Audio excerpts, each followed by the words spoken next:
चंडीगढ़ में हुई सीएम खट्टर के साथ प्रदेश के सभी जिलों के एसपी और डीसी की बैठक। कई मसलों पर हुई चर्चा। सीएम ने बैठक में अफसरों को बताया विजन। 1 महीने में 8 गांव का दौरा करने के दिए निर्देश। बीजेपी प्रदेश अध्यक्ष सुभाष बराला का गैर जिम्मेदाराना बयान। कहा 2 बहनों से छेड़छाड़ मामले में मीडिया है कसूरवार।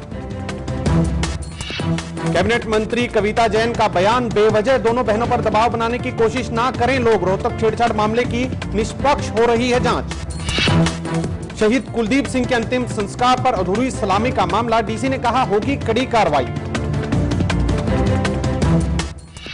सतलोक आश्रम के संचालक रामपाल की हिसार कोर्ट में हुई पेशी। कोर्ट ने फिर भेजा 3 दिन के पुलिस रिमांड पर। और घग्गर नदी के पानी को लेकर फतेहाबाद प्रशासन ने ग्रीन ट्रिब्यूनल में जाने का लिया फैसला। हेपेटाइटिस सी की वजह से हो चुकी है मौतें।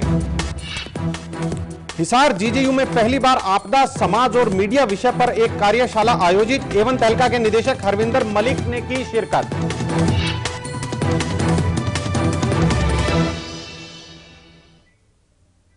नमस्कार, आप देख रहे हैं एवन तहलका हरियाणा। मैं हूं आपके साथ सूरज भारद्वाज। आज के हरियाणा विशेष में हम चर्चा करेंगे। आज मुख्यमंत्री ने पहली बार सभी जिलों के डीसी और एसपी के साथ बैठक की है और उन्हें आगे किस तरह से सरकार को चलाना है उसके बारे में जानकारी ली भी और निर्देश भी दिए। इन्हीं सभी बातों पर आज की हमारी चर्चा रहेगी।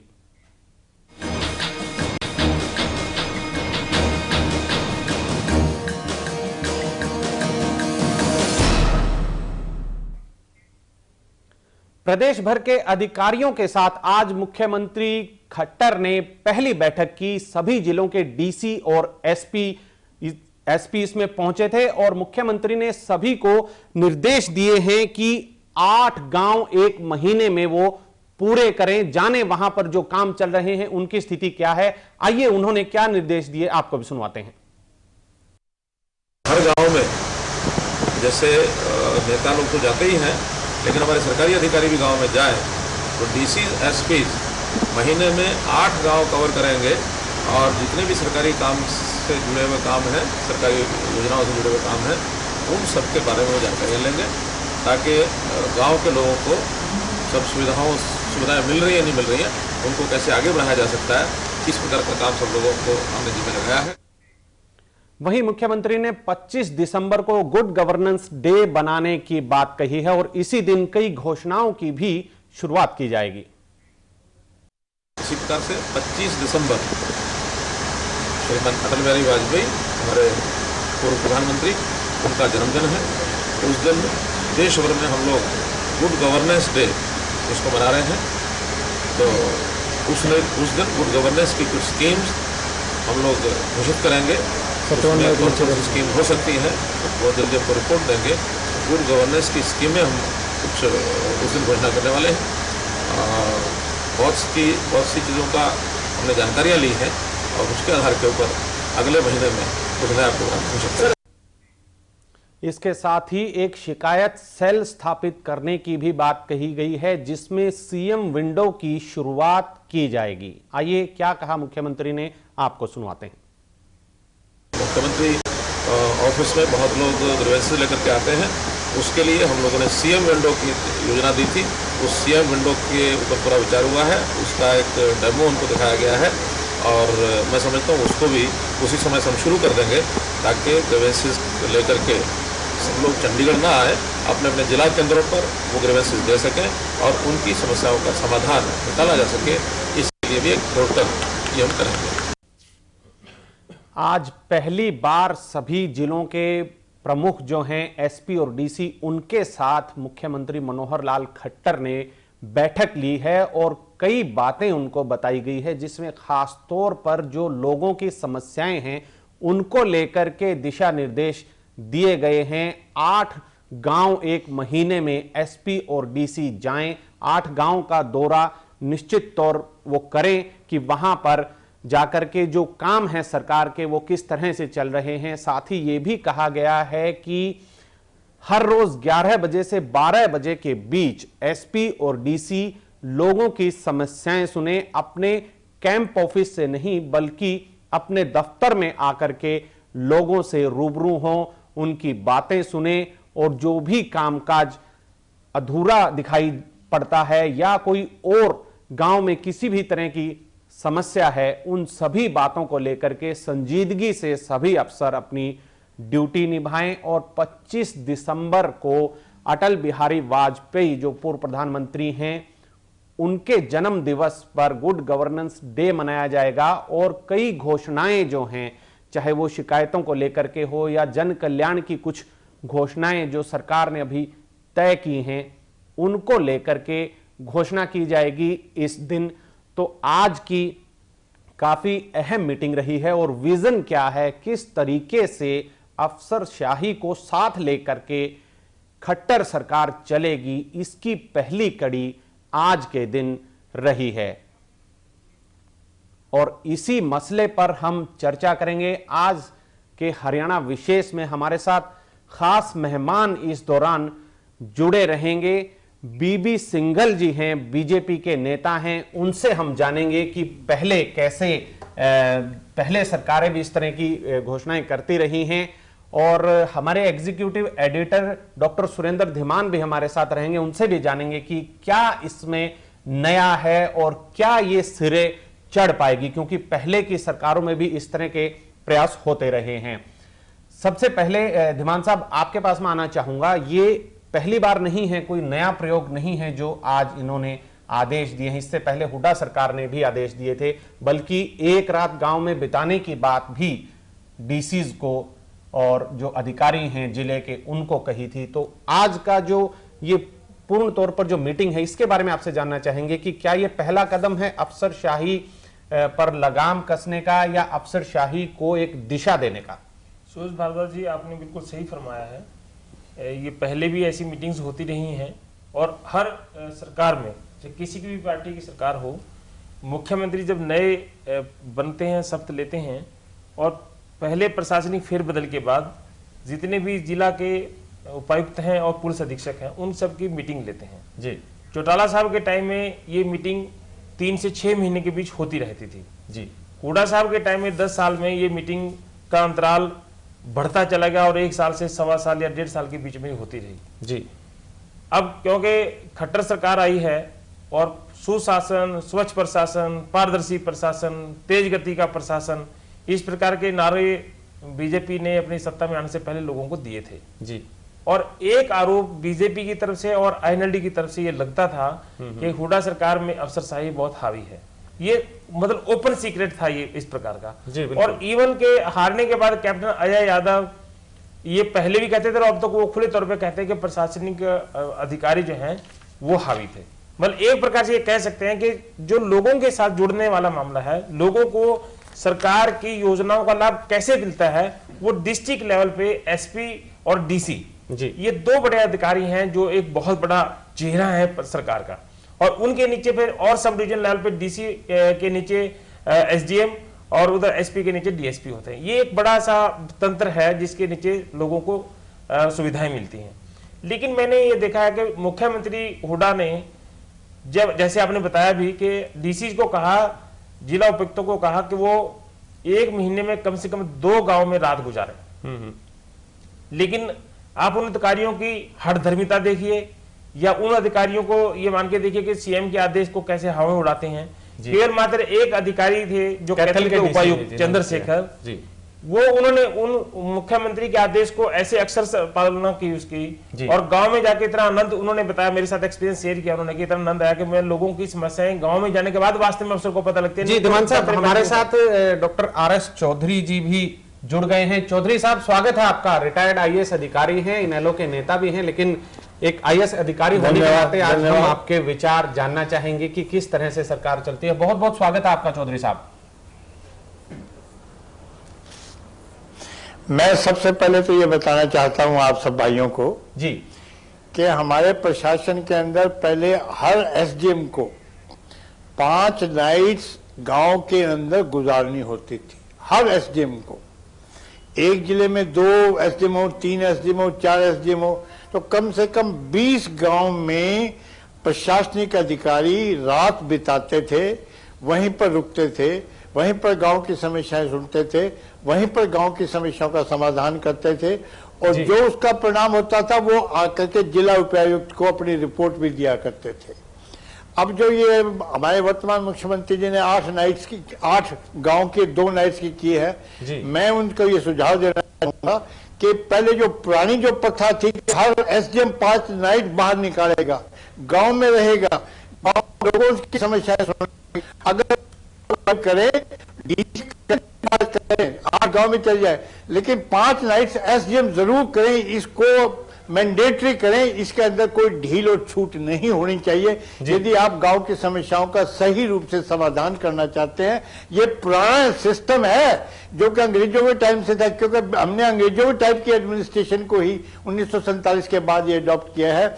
उनकी भी यही सोच थी कि गांव में अधिकारी जाए, प्रशासनिक अधिकारी जाए, लेकिन चौधरी साहब एक सवाल आपसे ये बनता है कि जो ये सिस्टम है आप बता रहे हैं बहुत पुराना सिस्टम है, लेकिन इतने साल से हम भी देख रहे हैं ऐसा कुछ देखने में नहीं आया है, चाहे किसी भी दल की सरकार रही हो, कोई अधिकारी निश्चित तौर पर एक बार जरूर दिखावे के लिए चले गए, 2 महीने चले गए, 4 महीने चले गए, लेकिन ऐसा तो उदाहरण कहीं भी नहीं मिला कि हर महीने वो जाते रहे हों। भारद्वाज साहब मेरी बात सुनिए प्लीज जी, प्लीज सुनिए मेरी बात, आप सुनिए। भारद्वाज साहब, मैं 1975 में एसडीएम महेंद्रगढ़ था, मैं तब के बता रहा, बहुत पुरानी बात कैसे कह रहे हैं।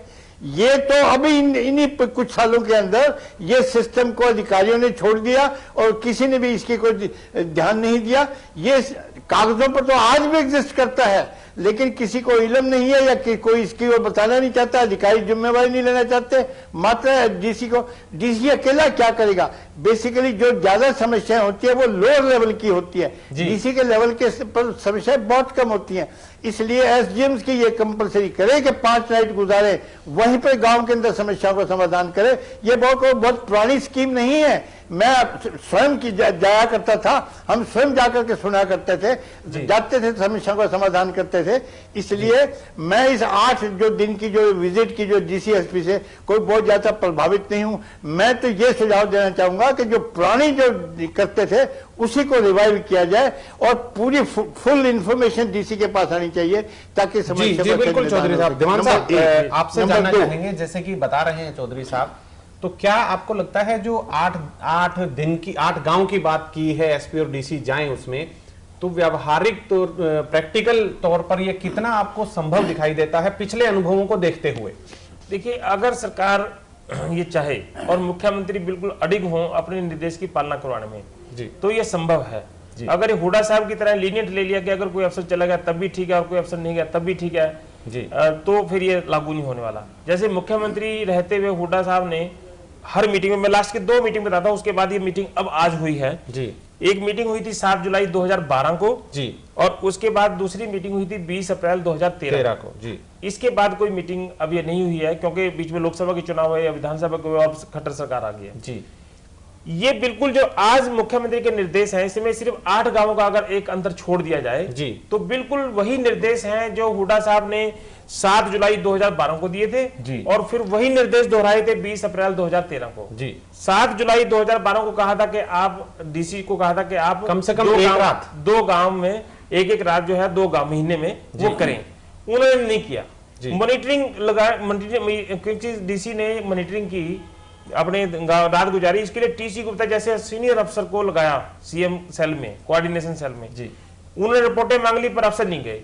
एक और बिंदु जो मुझे लग रहा है, जो चौधरी साहब क्योंकि बहुत पुराने अफसर रहे हैं तो उनको तो अपने पुराने जमाने का भी पता कि किस जमाने में वो जैसे एसडीएम करते थे जी। और आज भी जैसे मैंने अपनी इंट्रोडक्शन में बताया था कि एसडीएम और डीएसपी जी सब डिवीजन लेवल पे ही प्रशासन मुख्य तौर पे है। डीसी के पास तो शिकायत तब आएगी जब एसडीएम के लेवल पे वो नहीं सुधरी जाएगी, नहीं सुनी जाएगी। अगर एसडीएम एक्टिव हो, मैंने 1993 की मैं बात कर रहा हूं, 1992 से लेकर 1996 तक, उस वक्त के एसडीएम, मतलब 75 तो बहुत पुराने हैं चौधरी साहब के टाइम की, 92 से 96 तक भी ये सिलसिला चलता था।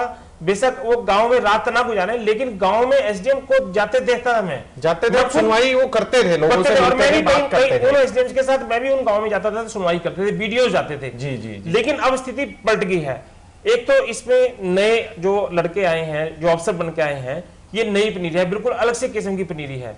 जो नई ब्यूरोक्रेसी में आई है। जी। दूसरा, धीरे धीरे हमारी जो लीडरशिप है, पॉलिटिकल लीडरशिप है, वो शायद अधिकारियों पे उतनी लगाम कसने में वो सक्षम नहीं है। सब कुछ निर्भर हो गया है अफसरों के ऊपर। लेकिन हमें पॉजिटिव वे में देखते हुए खट्टर साहब आए हैं, हालांकि एक्सपीरियंस इनका नहीं है प्रशासन चलाने का, लेकिन पहली दफा में ये जरूरी नहीं जो परंपरागत जो योजनाएं हैं, परंपरागत जो तरीके हैं, क्योंकि उन्हें भी अपनाया जा रहा है। हम क्योंकि मुख्यमंत्री हैं जी, और एक उनके निर्देश को मुख्यमंत्री के तौर पे देखा जाए, इसलिए ना देखा जाए कि वो नए सीएम हैं जी, तो फिर इसकी कोई पालना हो सकती है। जी बिल्कुल। कृष्ण मूर्ति हुड्डा जी भी हमारे साथ जुड़े हुए हैं फोन लाइन पर। हुड्डा साहब, स्वागत है आपका। धन्यवाद जी। हुड्डा साहब, क्या आप कहेंगे 8 जो है गांव में जाएं, जो एसपी और डीसी हैं 1 महीने में, उसको ये ऐसे निर्देश दिए हैं। एक पहलू है जो आज की एक सिर्फ उसमें पॉइंट है, ये आपको क्या लगता है, कैसी शुरुआत है ये? देखिए, हमने भी शुरुआत की थी और एसपी और डीसी एक दिन गांव में रहे भी थे हमारे टाइम में, और अगर ये ईमानदारी से लागू अगर हो जाए तो ये अच्छी शुरुआत मानता हूं मैं जी। जो लोग इस शहर में आते हैं एसपी डीसी से मिलने हैं, दुनिया भर का खर्चा करते हैं जी, उनको गांव में ही अगर वो लोग मिल जाएंगे, उपलब्ध हो जाएंगे जी जी, तो इससे सुबह कोई बात नहीं है। लेकिन हुड्डा साहब, आपने कहा कि आपके समय लागू हुई थी, लेकिन ईमानदारी से तो आपके यहाँ भी नहीं चली थी, तो यहाँ कैसे आप उम्मीद कर रहे हैं फिर?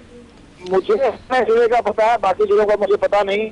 हमारे जिले के अंदर वास्तव में रात को गांव में सोए थे एसपीडीसी, और 2 दिन, एक दिन पहला और एक दिन अगला इन्होंने जनता दरबार भी लगाया था जी। और कितने समय तक चला था कृष्ण मूर्ति हुड्डा जी? बहुत 1-2 बार हुआ था बस। मुझे जहां तक याद है, जब तक चुनाव हुए जब तक तो चला था, चुनाव के बाद का मुझे नहीं पता क्या है।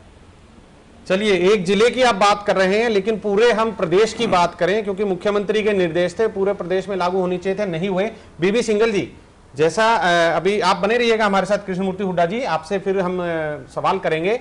बीबी सिंगल जी हमारे साथ हैं। सिंगल साहब, आपको क्या लगता है, ये जो कहना बहुत आसान होता है, लेकिन उसकी इम्प्लीमेंटेशन है, उसको लागू करवा पाना बहुत टेढ़ी खीर होता है, और वो भी ऐसे अफसरों से जिन पर कांग्रेस में ये आरोप लगे थे कि उन्हीं के सहारे सारी सरकार चल रही थी, बेलगाम अफसरशाही की बात थी, और अभी वही अफसर वही हैं, सीटें बदली हैं उनकी।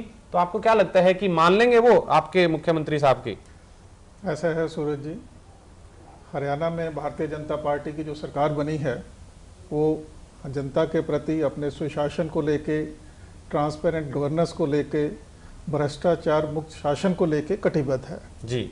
इसके लिए पहले दिन से ही माननीय मुख्यमंत्री मनोहर लाल खट्टर जी के द्वारा योजनाएं घोषणा शुरू हो चुकी है जी। चाहे ऑनलाइन रजिस्ट्रीज का मामला है, नौकरियों के अंदर अपना इंटरव्यू का ख़त्म किया जाना जी, उसी कड़ी में जो ग्रीवेंसीज के लिए हर डिस्ट्रिक्ट के ऊपर विंडो का अवेलेबल होना, ताकि लोगों को अपनी कंप्लेंट दर्ज करवाने के लिए भी ज्यादा दिक्कत का सामना ना करना पड़े।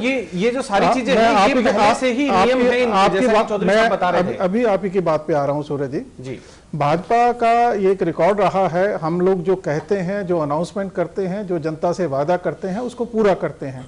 इसी कारण से स्टेट दर स्टेट हरियाणा की बात के अलावा भी जहां भी देश में अलग अलग जगह इलेक्शंस हो रहे हैं, भाजपा की सरकारें आ रही हैं, और जिस तरह से ब्यूरोक्रेट्स का हमें सहयोग मिल रहा है, माननीय मुख्यमंत्री जी ने भी पिछले दिनों कहा था, हम लोग उनके साथ सहयोग लेते हुए, और जिस तरह से सहयोग मिल रहा है, मुझे कोई दिक्कत नहीं लगती आने वाले समय में। जो तो अभी पता चलेगा जी, हाँ, बिल्कुल को अगर मानते हैं ऐसा है। अभी से जो पिछले 40 दिन की वर्किंग भी रही है, जो योजनाएं बन रही हैं, वो पूरी तरह से इम्प्लीमेंट होगी और उनसे जनता को राहत मिलेगी, उनकी समस्याओं का निदान होगा।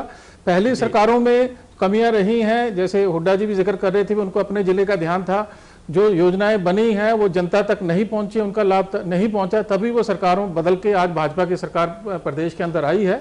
और मुझे इसमें कोई भी दो राय या कोई शक नहीं लगता, भाजपा की सरकार जो है खट्टर जी के नेतृत्व में जो योजनाएं बनाएगी, उनका जो लाभ है अंतिम व्यक्ति तक, अंतिम जो व्यक्ति पंक्ति में खड़ा उस तक पहुंचेगा। चलिए, आपको अफसरों से उम्मीद है कि वो पूरी तरह से निष्ठा से और ईमानदारी से इस ड्यूटी को निभाएंगे। RS चौधरी जी, एक जो आज बैठक में फैसला लिया गया है, जो निर्देश दिए गए हैं, वो ये कहा गया है कि 11 से 12 बजे के बीच अधिकारी अपने दफ्तर में बैठेंगे, और जो कैंप ऑफिस होता है, यानी जो घर में दफ्तर बनाया होता है अधिकारियों ने, वहां की बजाय वो अपने कार्यालय में, सचिवालय में जाकर के उनकी बात सुनेंगे। ये जैसा आप बता रहे थे नई बात नहीं है, दफ्तरों के बाहर भी लिखा होता है 11 से 12 जनता से मिलने का समय, लेकिन मिलता कोई भी नहीं। आपको क्या लगता है कि ये चीज लागू होती दिख रही है आपको अभी?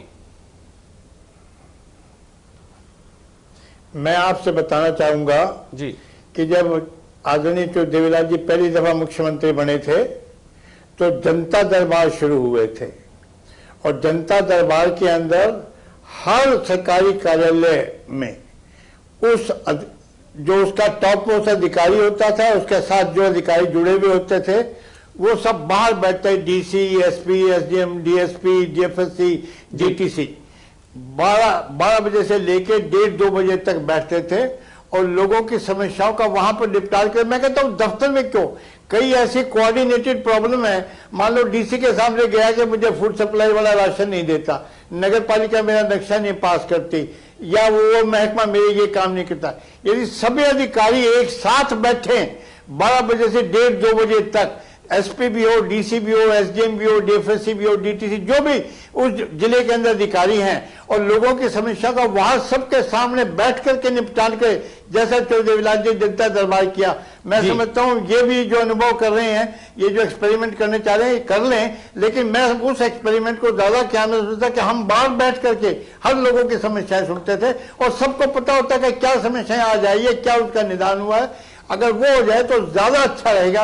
मैं आपसे ये जानना चाहेंगे देवीलाल जी चौधरी साहब, आपसे का सिर्फ इतना जानना चाहेंगे कि ये अभी तक जो पिछले कुछ सालों की बात करें, ऐसा जो है बढ़िया माहौल दिख नहीं रहा है अफसरों की तरफ से, तो इसमें दिक्कत कहां पर आती है? ऐसा क्यों? क्योंकि खड़ी हो रही है, सुनिए मेरी बात।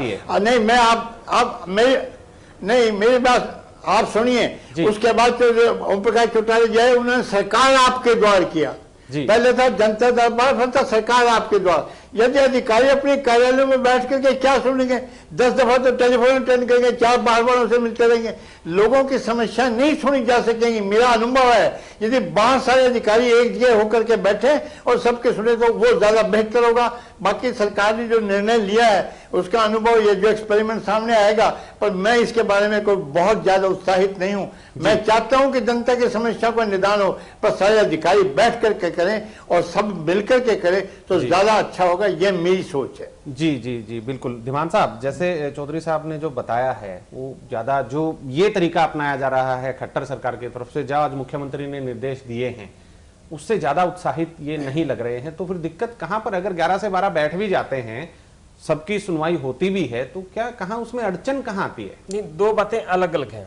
चौधरी साहब ने जो कहा वो बिल्कुल वो भी वाजिब है, और जो ये बात हो रही है ये भी वाजिब है। जी, चौधरी साहब जो बात कर रहे हैं उसका मैं भी गवाह हूँ। मैंने अपना जो ड्राइविंग लाइसेंस बनवाया था वो उसी जब जो 87 से 91 तक की जो सरकार थी चौटाला साहब की, उससे पहले चौधरी देवीलाल जी की, उस दौरान जो खुले दरबार लगते थे उसी मैंने बनवाया था अपना लाइसेंस। उसका मैं अनुभव इसलिए बताना चाह रहा हूँ अपने दर्शकों को भी कि डिस्ट्रिक्ट का मजिस्ट्रेट जो है, डिप्टी कमिश्नर, वो अपनी अध्यक्षता में अपना खुला दरबार लगाता था जिसमें सारे जिले के अधिकारी वहां पर होते थे जी।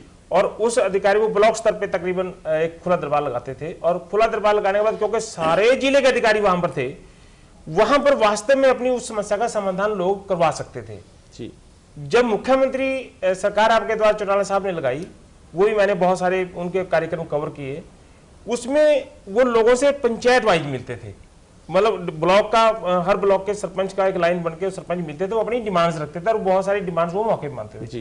वो मुख्यमंत्री कम होता था, वैसे मुख्यमंत्री का खुला दरबार जनता जो सरकार आपके द्वारा वो कुछ अलग टाइप का था, लेकिन जो डिस्ट्रिक्ट का जो डिप्टी कमिश्नर है वो उस लेवल के जो खुला दरबार था वो वास्तव में उस समस्या का समाधान है। जहां तक तीसरी बात है जो कि हर डीसी और एसपी अपने जो दफ्तर में 11 से 12 बैठे, इसके दो कारण हैं।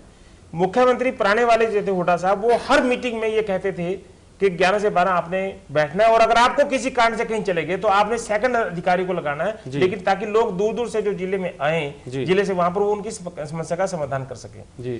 लेकिन 20 के 20 अधिकारियों की तो बात नहीं करता जिला ऑफिसों की, लेकिन मेरा जो मानना है, मैं जो देखता था और फीडबैक भी देता था, चीफ सेक्रेटरी से पूछता भी था कि आपके निर्देश है, मुख्यमंत्री के निर्देश है कि डिप्टी कमिश्नर अपने जिले में बैठे हैं, 11 से 12 अपने दफ्तर में बैठे हैं, लेकिन वो तो कैंप हाउस में बैठे रहते हैं।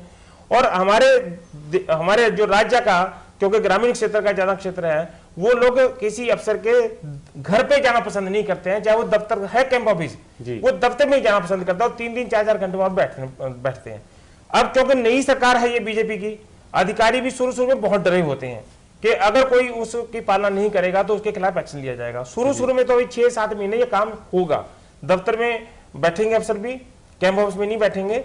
लेकिन जो दूसरा इसका डिलीवरी सिस्टम है, जो निर्णय है, जो लोगों की समस्याओं का समाधान होगा, वो जब 6 महीने के बाद इसके रिजल्ट सामने आएंगे भारद्वाज जी, जब हम कुछ कह सकते हैं कि इन सारी निर्णयों का क्या असर हुआ। चलिए, काफी मुश्किल जान पड़ता है काम, कहने को बहुत आसान है लेकिन वो तब आसान है जब उसकी पालना ईमानदारी से की जाए। सिंघल साहब, सवाल उठ रहे हैं पुराने अनुभवों को भी देखते हुए कि ये जो योजनाएं हैं अच्छी हैं, बहुत बढ़िया हैं, लेकिन ये जमीन पर उतर नहीं पाती हैं। वही मैं जानना चाह रहा हूं, क्या आपको लगता है कि इसमें जो लोग हैं वो सुबह 10 बजे अपने घर से निकले और 11 बजे जाए कि डीसी उनको वहां पर बैठे हुए मिलेंगे, तो क्या ये आप सुनिश्चित करते हैं, भरोसा दिलाते हैं जनता को? ऐसा सूरज जी, मैं भी धीमान जी जैसे चर्चा कर रहे थे, अपना एक अनुभव आप लोगों से साझा करना चाहूँगा जी।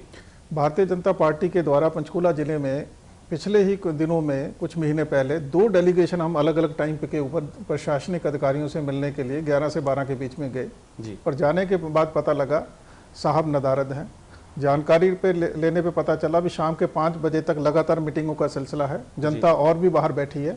हमें 2 बार वहां पे धरने पे बैठना पड़ा उनके दफ्तर के बाहर भी। जो पब्लिक मीटिंग टाइम है, ये आप मीटिंग आगे पीछे रखिए, पब्लिक उस समय परेशान नहीं होनी चाहिए। कांग्रेस सरकार के समय की बात कर रहे हैं? बिल्कुल उस समय की बात कर रहा हूँ। दूसरी जो बात अभी धीमान जी कर रहे थे, जब डिप्टी कमिश्नर का दौरा 8 गांव के अंदर सुनिश्चित किया जाएगा हर महीने के अंदर जाने के लिए, तो डिप्टी कमिश्नर अकेले नहीं जाएंगे, उनके साथ सारा प्रशासनिक दल बल जाएगा।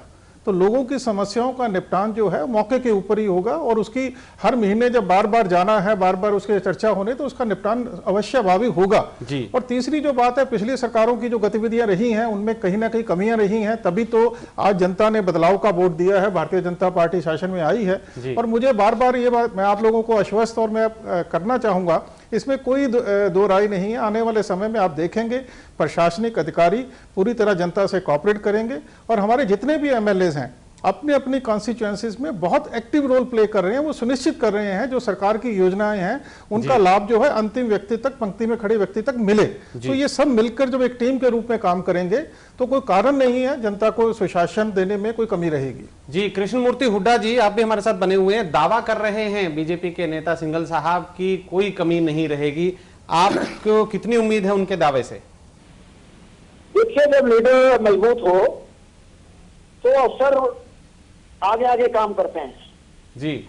जिस प्रकार से रामपाल के मामले में हरियाणा के मुख्यमंत्री का ये नहीं पता था वो कहाँ है, 10 दिन तक वो भूमिगत हो गए। जिस प्रकार से रोहतक के जो एक कांड हुआ रोहतक के अंदर, अब इन्होंने पहले तो फैसला सुना दिया कि लड़की को भी सम्मानित करेंगे जी। और उस लड़की को एक भोज इनाम भी दे दिया और फिर 1 दिन के अंदर ही ये बैक ट्रैक हो गए। तो इस प्रकार की लीडरशिप अगर हो जी। रामपाल के मुद्दे पे तो हुड्डा साहब सरकार बधाई की पात्र है। जिस तरह 15-20 हजार लोग जो अंदर फंसे हुए थे, जैसे जो बात बता रहे हैं कृष्णमूर्ति हुड्डा जी, शायद उनकी आवाज हमारे तक नहीं पहुंच पा रही है, हम दोबारा कोशिश करेंगे उनसे बात करने की। जो बात कह रहे हैं कि उस मामले में अनुभव की जो बात है वो सामने आई, तो कहीं ना कहीं ये तो कहा जा सकता है कि अनुभव की कमी जरूर है और इसमें जो ये नया काम लिया गया है इसमें अनुभव की भी जरूरत पड़ेगी और साथ के साथ अफसरों को साथ लेकर के चलना कितना बड़ा आप मुश्किल काम मानते हैं खट्टर सरकार के लिए? सूरज भारद्वाज, जब हम कोई चर्चा कर रहे हैं तो उसमें एक और फैक्टर हमें ध्यान रखना पड़ेगा जी। इस सरकार में प्रोफेसर रामविलास शर्मा और राव नरबीर सिंह जी, इन 2 मंत्री को छोड़कर कोई मंत्री नहीं है या जो कोई पहले मंत्री रहा हो जिसको प्रशासनिक राजनीतिक भी अनुभव ज्यादा। तो एक जो अभी तक 26 अक्टूबर से लेकर अब तक जो एक निचोड़ निकल के सामने आ रहा है वो ये कि कुछ अधिकारी जो मुख्यमंत्री को जितनी भी बातें बताई जा रही हैं, क्योंकि अधिकारियों के द्वारा बताई जा रही है कि पहले ये होता था, अब हम ये कर सकते हैं, नई नई योजनाएं भी हम इसमें अच्छा सुधार कैसे ला सकते हैं जी। मुख्यमंत्री कमोबेश वही बात कर रहे हैं जो अधिकारी उनको बता रहे हैं जी। सवाल ये है कि जैसे चौधरी साहब ने कहा और मैंने भी उसको एंडोर्स किया था और सिंघल साहब कह रहे हैं कि जब डीसी जाएंगे 8 गाँव में तो वो अकेले नहीं जाएंगे। तो मुझे शायद लगता है वो इस भाषा में सीएम ने नहीं कहा कि खुले दरबार लगाएंगे। डीसी एक अपने तौर पे जब दौरा करते हैं तो एसडीएम साथ में होगा, बिल्कुल ठीक है, लोकल ठीक है जी, क्योंकि वो जब दौरा करेंगे वो कुछ और टाइम के दौरे की बात कर रहे हैं। ये नहीं है फैसला तो जमान साहब ये है कि डीसी जाएंगे। हाँ जी, जी, खुले दरबार DC का फैसला SP नहीं है। जो दरबार में जिसकी मैं बात कर रहा था वो चौधरी देवीलाल के टाइम में, चौटाला साहब के टाइम में जो लगता था वो खुला दरबार शायद उस टाइप का नहीं है। जी जी बिल्कुल। क्योंकि मुख्यमंत्री जरूर चौटाला साहब या चौधरी देवीलाल के टाइम का वो काम कर रहे हैं, वो खुला दरबार लगा रहे हैं। और वो भी मैं बहुत अच्छा मानता हूं कि जब मुख्यमंत्री किसी जिले में जाते हैं तो सारे अफसरों को कम कभी छूटती है, चाहे वो हुड्डा साहब हो, चाहे वो खट्टर साहब हो, चाहे चौधरी देवीलाल हो, चौटाला साहब हो, चौधरी बंसीलाल हो या बंसीलाल जी हो। मुख्यमंत्री का जिले में जाना ये अपने आप में बहुत बढ़िया बात है। और खुले दरबार लगाने का मतलब सिर्फ खुले दरबार लगाना नहीं होता है जी। उनको ये रहता है कि कौन से व्यक्ति पता नहीं कौन सी समस्या वहां पर मुख्यमंत्री के आगे बता दे, इससे अफसर डरे रहते हैं और ये बना रहना चाहिए। लेकिन बिल्कुल दिमान साहब, आपको मैं रोकना चाहूंगा, फिलहाल वक्त है छोटे से ब्रेक का। ब्रेक के बाद कुछ और अहम फैसले, निर्देश आज मुख्यमंत्री की तरफ से सभी अधिकारियों को दिए गए थे, उन पर भी चर्चा करेंगे कि कितने वो कारगर साबित हो सकते हैं। लेकिन फिलहाल वक्त है छोटे से ब्रेक का, आप बने रहिए एवं तहलका हरियाणा के साथ।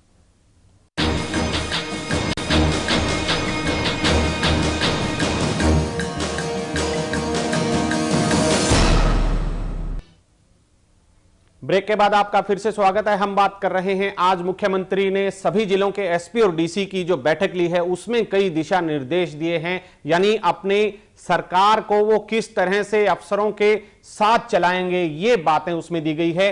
एक बात, इसमें कई बातें हैं। अफसरों को कहा गया है कि वो जाएं, अपने 8 गांव का दौरा करें एसपी डीसी महीने में, वहां जो काम हो रहे हैं उनका जायजा वहां पर जाकर के ले। इसके साथ ही 25 दिसंबर को गवर्नेंस डे मनाया जाएगा, अटल बिहारी वाजपेयी जी के जन्मदिन के दिन, और उस दिन कई घोषणाएं भी शुरू करेंगे। साथ ही इसमें एक अहम बात और है, धीमान साहब आपसे मैं जानना चाहूंगा, उसमें कहा गया है कि लोगों को अपनी समस्याओं का जो समाधान है, समस्याएं बताने के लिए चंडीगढ़ में ना आना पड़े, इसके लिए इंटरनेट पे एक पोर्टल की शुरुआत की जाएगी, यानी कंप्यूटर पर वो अपनी शिकायतें दे दे ताकि उनका समय जो है बर्बाद ना हो। तो इसको लेकर के क्या आपको लगता है कि जो गांव में, शहर में जो कार्यकर्ता हैं, जो आम लोग हैं, क्या इतनी पहुंच उनकी इंटरनेट तक है कि वो अपनी समस्याएं देके और उनको तसल्ली हो जाए कि हमारा काम अब हो जाएगा जो हमारी समस्या है? भारद्वाज जी, आपने 2 वाजिब सवाल उठाए हैं, क्योंकि आप भी पत्रकारिता के नाते आप देखते रहे हैं।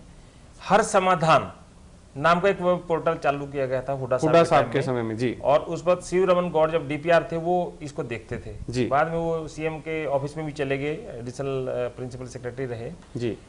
वो समाधान कैसा हुआ उसका इतना लंबा विवरण में दूंगा तो समय नहीं है हमारे पास, लेकिन इतना मैं बता सकता हूं कि अनअटेंडेड, जिसको मतलब किसी ने अपनी शिकायत डाल भी दी, अटेंड ही करने वाला कोई नहीं था जी जी जी। एक तो ये बिंदु था, जिसके पास आज की डेट में इंटरनेट है, मोबाइल पे है, मोबाइल पे आजकल क्योंकि जीपीआर लगा हुआ है उससे कर सकते हैं, लेकिन उसको गांव के जो लोग हैं, जिसकी आपने बात की, गांव के लोग अभी भी वेब पोर्टल में अपनी शिकायत नहीं डाल सकते। और जो इसमें जितने भी लोग आते हैं, सुबह मुख्यमंत्री निवास पर हम देखते हैं, जो चाहे सचिवालय में देखते हैं, वो साधारण आदमी होते हैं और उनके पास भले ही उनके पास मोबाइल हो लेकिन वो उसका इस्तेमाल करना नहीं जानते हैं। तो इसके बारे में आप कह रहे थे? मैं जो बताना चाह रहा था जी कि वेब पोर्टल से अगर ऑनलाइन से शिकायतों का निपटारा होता तो इतना बड़ा तंत्र कभी काम ना करता जी, इतने बड़े अधिकारियों को निर्देश देने की आवश्यकता न पड़ती जी, इतने लोगों को डीसी या एसडीएम के पास या एसपी के पास, डीएसपी को जाने की आवश्यकता नहीं पड़ती जी जी। हाँ,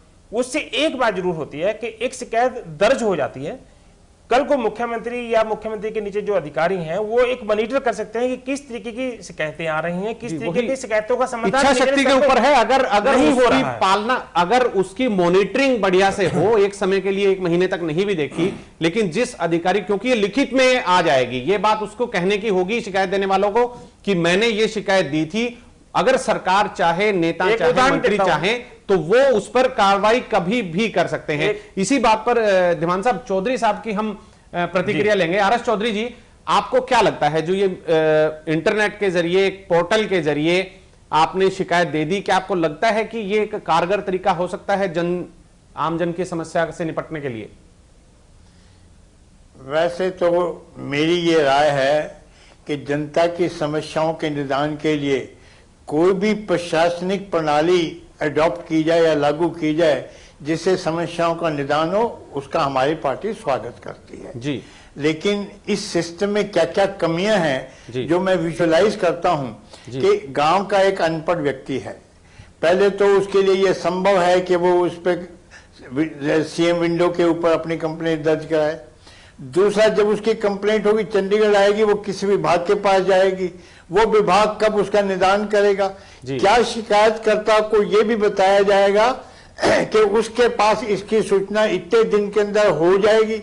मान लो शिकायत भेजी और 1 महीने के बाद भी नहीं हुआ, अगर मान लो किसी पे कोई झूठा केस बन गया, वो तो 1 महीने जेल में पड़ा रहेगा, उसका क्या फायदा होगा? चौधरी साहब आपकी बात में ऐड करते हुए प्रकार की जो ये प्रणाली शुरू करने जा रहे हैं जी, चौधरी साहब ऐड करते हुए आप फिर उसका जवाब और आगे दे देना। जो अभी डीसी और एसपी की जो मीटिंग हुई है, अभी निर्देश आए हैं मुख्यमंत्री की तरफ से कि जो कोई व्यक्ति उस पोर्टल पे अपनी शिकायत करने जाएगा, उसके साथ अपने साथ वो 2 अन्य व्यक्तियों को लेके जाए, ताकि वो अपने मतलब जिसको हम गवाह के तौर पे कह सकते हैं, मतलब अजीबोगरीब निर्देश है कि एक व्यक्ति अपनी शिकायत करने जा रहा है, 2 व्यक्तियों को साथ में लेके जाए। अभी निर्देश आए फिर तो नहीं, ये तो असंभव है, ये तो असंभव है। अगर एक गांव का आदमी पड़े तो 2 आदमियों को साथ लाए शिकायत करने के लिए, और फिर उसकी शिकायत का कब निपटान होगा, कहां निपटान होगा, कैसे निपटान होगा, उसकी सूचना उसको मिलेगी नहीं मिलेगी। चंडीगढ़ में 2 दिन लगा देगा, 2 आदमियों को साथ ले जाना मुश्किल होता है। बिल्कुल। कृष्ण मूर्ति हुड्डा जी, एक आपसे टिप्पणी लेना चाहेंगे, जो ये हाईटेक जो तरीका अपनाया जा रहा है, चाहे वो वेब पोर्टल के जरिए हो, सीएम विंडो के जरिए हो, उनकी भी शुरुआत की जा रही है, आपको कितनी उम्मीदें हैं? आपके समय पे भी ये सारी चीजें हुई थी, लेकिन कारगर नहीं हुई थी कांग्रेस सरकार के टाइम में, चाहे वो सरकार की कमी मानिए, अफसरों की कमी मानिए, नेताओं की मानिए। लेकिन क्योंकि अब नई सरकार है, उम्मीद इससे बहुत है और हमें करनी भी चाहिए। आपको क्या लगता है कि ये चीजें आप नहीं कर पाए, ये कर देंगे? देखिए, हमने आम आदमी की शिकायतें सुनी और उनका निपटारा किया। मुख्यमंत्री सुबह 2 घंटे लगाते थे, लेकिन ये मुख्यमंत्री उनसे बचने की कोशिश करते हैं। कैसे? तक में मेरा जो गृह जिला है, 3 बार मुख्यमंत्री आए जी, हजारों लोग इकट्ठे हुए जी, लेकिन महज 10-20 लोगों की शिकायतें सुन के वो ये कह के चले गए कि मुझे काम है, मेरे पास टाइम नहीं है। अब जब मुख्यमंत्री जिले में आता है तो उसको समय निकाल के आना चाहिए। स्वयं भारतीय जनता पार्टी के लीडर, भारतीय जनता पार्टी के कार्यकर्ता महसूस कर रहे हैं कि इससे पार्टी का नुकसान हो रहा है। मुख्यमंत्री को समय निकालना चाहिए आम आदमी के लिए। जिस आम आदमी ने इसको सरकार दी है, जिस आम आदमी ने इनको सत्ता दी है जी, आज वो आदमी बड़ा चीट ठगा सा महसूस कर रहा है। चलिए, अभी आज जिस प्रकार अभी समय है कृष्ण मूर्ति जी, क्राइम में आया है, क्राइम में तेजी आई है जी, बहुत बड़ी मार्क स्केल पे हरियाणा में क्राइम में एकदम से शुरू हो गया है इस सरकार में। इस सरकार के लिए बहुत बड़ी चुनौती है इस क्राइम को रोकने के लिए। जी, सिंघल साहब क्या जवाब देंगे इनका? ऐसा है, हुड्डा साहब की बात का पहले तो जो रामपाल जी को लेके ये कह रहे थे, मैं सरकार को 2 मिनट में बधाई देना चाहूँगा। जिस कदर 15-20 हज़ार आदमी, औरत और बच्चे उस आश्रम के अंदर थे, बिना कोई गोली चलाए, बिना कोई सख्त कार्रवाई किए उनको सुरक्षित बाहर निकाला गया और रामपाल को पकड़कर कोर्ट में पेश किया गया, उसमें फेलियर नहीं, सरकार बधाई की पात्र है। थोड़ी देर तो हो गई थी सिंघल साहब, नहीं देखिए वो समय लगना था, 15-20 हज़ार लोग थे अंदर, उनको निकालने संभाल पाए थे, चलो बाद में नहीं बिल्कुल बधाई की पात्र है, जिस किस्म से ऑपरेशन हुआ तो अच्छा हो गया, लेकिन शुरू में तो दूसरा जो हुड्डा साहब जिक्र कर रहे हैं, सीएम साहब की तरफ से बड़े साफ निर्देश हैं। मैं सहमत नहीं हूं।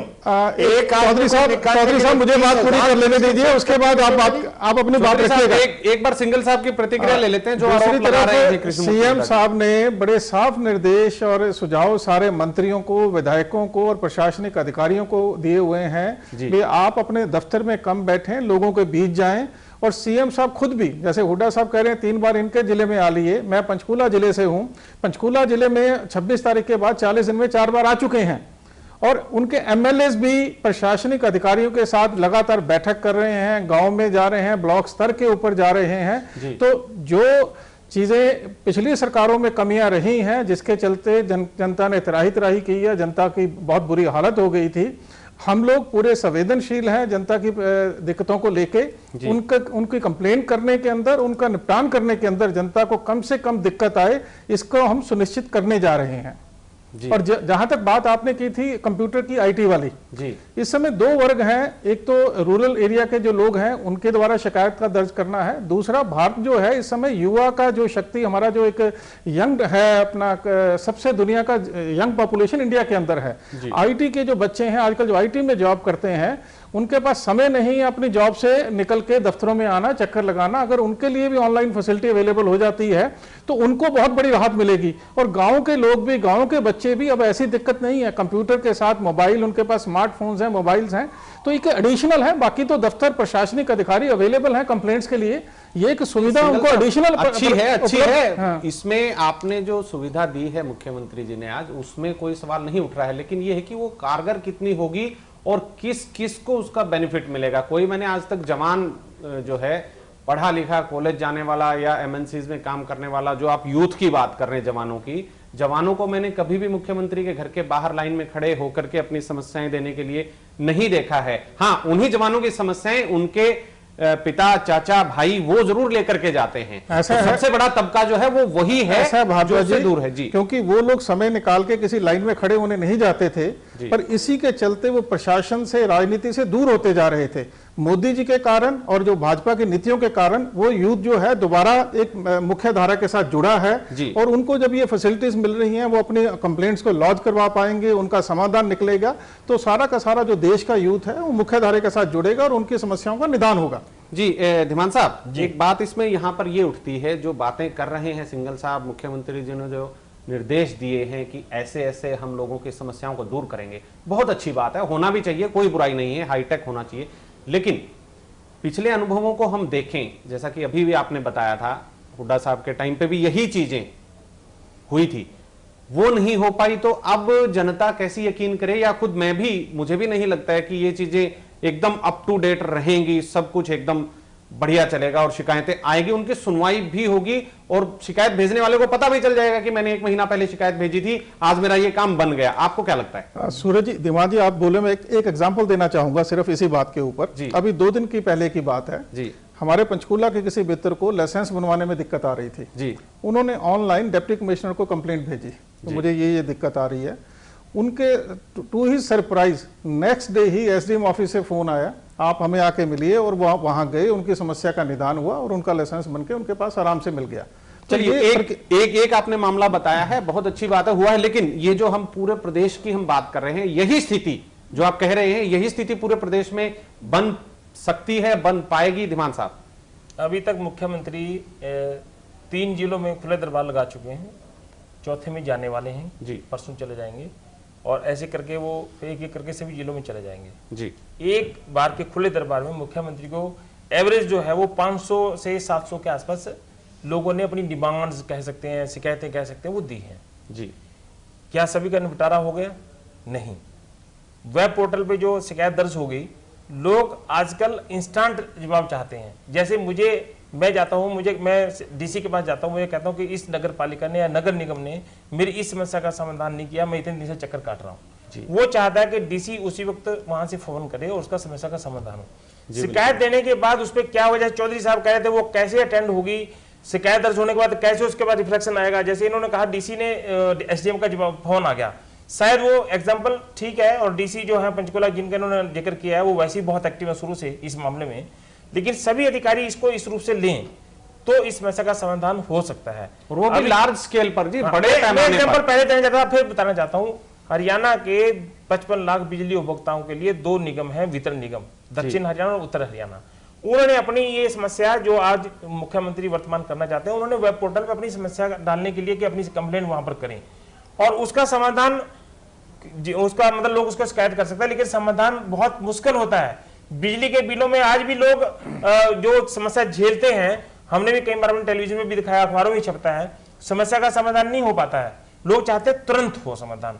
तो ये एक तो उसका खुला दरबार एक बढ़िया सिस्टम है कि मौके पे सारे अफसर हों जी, चाहे वो 1 दिन लगाए महीने में, चाहे वो 15 दिन में 1 दिन लगाए, गांव में जाए, उस ब्लॉक में जाए, उस गांव के, जो ब्लॉक का मतलब होता है जितनी भी उसमें पंचायतें हैं वो सारी की सारी वहां पर जा सकती हैं जी। और अगली बार उसका फॉलो भी करें, पता भी करें कि हमने पिछले महीने ये शिकायतें ली थी, कितना हुआ, ताकि अगर मौके पर निपटान होगा तो पता लग जाए। जैसे किसी को फर्ज चाहिए तो पता लग जाएगा, फर्ज बैठा पटवारी वहीं से वहीं अपना रिकॉर्ड लेके गया, वहीं पटवारी फर्ज देगा। अगर किसी को लाइसेंस बनाना तुरंत लाइसेंस बनेगा, किसी को म्युनिसिपल कमेटी से कोई दिक्कत है तो वहां पर समस्या का समाधान तुरंत होगा।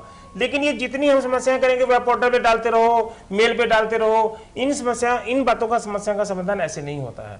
और जहां तक दूसरा विकास कार्यों का, डीसीएल एसपी की मीटिंग में विकास कार्यों की बात होती है कि जो विकास कार्य शुरू हो रहे हैं वो उनमें देरी होती है, 2 से 3 साल 4 साल निकल जाते हैं।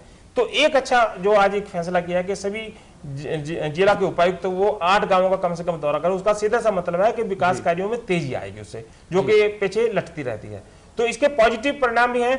एक और मैं हुड्डा साहब ने अपने टाइम में अपने अधिकारियों को कहते थे हर डीसीएसपी की मीटिंग में, जो खट्टर साहब ने नहीं दिए हैं, शायद उसकी उम्मीद करके भी शायद अफसर जो है उस समस्या से बाहर आ गए होंगे।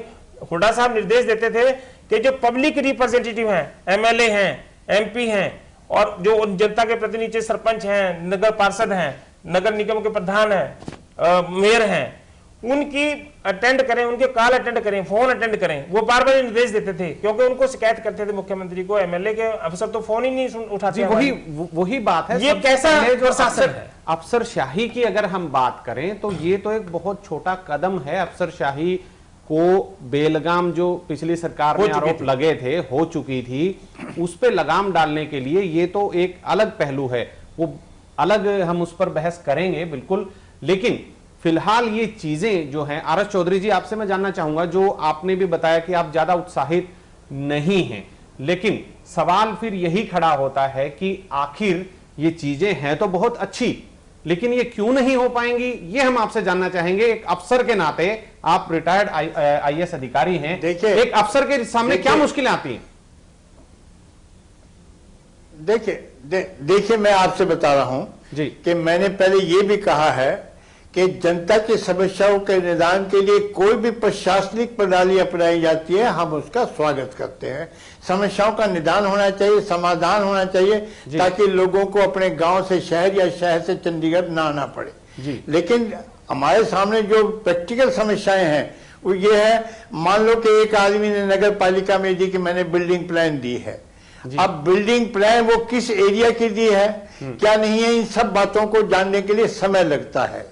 अगर मान लो कि वो चाहता है कि मैं तो 1 हफ्ते में कंस्ट्रक्शन स्टार्ट करना चाहता हूं, सिंगल साहब तो आप स्वयं नगर पालिका के पार्षद हैं और रहे हैं, इनको ये पता है कि कुछ समस्याएं ऐसी हैं जिनका के मोमेंट्री समाधान नहीं हो सकता, कानून के अंतर्गत होता है। वैसे तो हमने राइट टू सर्विस एक्ट भी बना दिया है हुड्डा साहब के टाइम में, जिसमें हर काम के लिए समय सीमा निर्धारित की गई है, लेकिन फिर भी नहीं हो पाता। लेकिन मैं कहता हूं जो भी प्रणाली अडॉप्ट की जाए, अगर लोगों की समस्याओं का उनकी सोच या उनकी सेटिस्फेक्शन के अनुसार अगर समाधान होता हो तो अच्छा है। लेकिन जो ये बढ़ाया गया है, ये सीएम विंडो बढ़ाई है, मुझे ये व्यवहारिक नहीं लगता, क्योंकि यदि शिकायत तो चंडीगढ़ आएगी, चंडीगढ़ महकमे को भेजेगा, महकमा नीचे से रिपोर्ट लेगा, इस प्रोसेस में पता नहीं कितना दिन लग जाएगा, महीना लग जाएगा। दुखी आदमी तो इमीडिएट रिलीफ चाहता है, इमीडिएट रिलीफ मिलेगा नहीं, तो ये मुझे कागजी कार्रवाई, कागजी प्लान ही बन करके रह जाएगी। अगर ये कामयाबी होती है तो हम इसका स्वागत करेंगे। जी कृष्णमूर्ति हुड्डा जी, आपसे आखिरी सवाल लेना चाहेंगे, बहुत कम समय बचा है। आपको क्या लगता है कि ये चीजें कब तक कितनी कारगर हो पाएंगी? आपको कितनी उम्मीद है इनसे? आपकी सरकार में भी नहीं हुई थी, आपको अब इनसे कितनी उम्मीद है? ईमेल से लाखों एप्लीकेशन आ चुकी है और ये लीडरशिप के ऊपर निर्भर करता है। अगर लीडरशिप काबिल है, लीडरशिप मजबूत है तो सब पे काम हो सकता है, लेकिन लीडरशिप मजबूत नहीं है जी, लीडरशिप कमजोर है जी। इस कमजोर लीडरशिप के होते हुए मुझे कोई उम्मीद नहीं है कि जो लाखों लोग जी जी जी बिल्कुल बिल्कुल। आपकी सिंगल साहब आखिरी आपसे जवाब चंद सेकंड्स में कि कमजोर लीडरशिप है, और वही बात कहीं ना कहीं हम भी कह रहे हैं कि नेता ही इसको करेंगे। हुड्डा जी की इस बात को बिल्कुल सिरे से नकारता हूं जी। अभी तक जो पिछले 1 घंटे में हमारी चर्चा रही है जी, क्योंकि प्रदेश में और देश में गैर भाजपा सरकारें रही हैं जी, उनकी कहीं ना कहीं नाकामियां रही हैं, जिसके चलते जनता को अपेक्षा के मुताबिक रिजल्ट नहीं मिले। मैं बस कंक्लूडिंग रिमार्क्स में ये कहना चाहूँगा कि निज़ाम बदला है, हवा बदली है, अब आगे आगे देखिए होता है क्या। और मुझे बिल्कुल लग रहा है आने वाले दिन जनता के लिए अच्छे दिन ही होंगे और हम पूरी उम्मीद है, पूरा विश्वास है एक अच्छा सुशासन, ट्रांसपेरेंट सुशासन, भ्रष्टाचार मुक्त शासन जनता को दे पाएंगे। चलिए, बिल्कुल उम्मीद यही की जाती है और हर बार हम अपने प्रोग्राम में यही उम्मीद करते हैं कि जो कोशिश है, जो शुरुआत की जा रही है, हालांकि आप वही पुरानी चीजें आपकी तरफ से शुरू की जा रही है, लेकिन पुराना अनुभव ना जनता का ना हमारा इतना बढ़िया नहीं रहा है, लेकिन फिर भी देखना होगा कि क्या इसके नतीजे निकलते हैं। फिलहाल हरियाणा विशेष में आज इतना ही। सभी मेहमान हमारे साथ जुड़े, चौधरी साहब आपका भी बहुत बहुत शुक्रिया, हुड्डा साहब आप भी फोन लाइन पर जुड़े रहे, और सिंगल साहब आपका भी शुक्रिया, धिमान साहब आपका भी शुक्रिया। कल फिर किसी और नए मुद्दे के साथ आपके सामने हाजिर होंगे। फिलहाल ताजा खबरों के लिए आप देखते रहिए A1 तहलका हरियाणा। नमस्कार।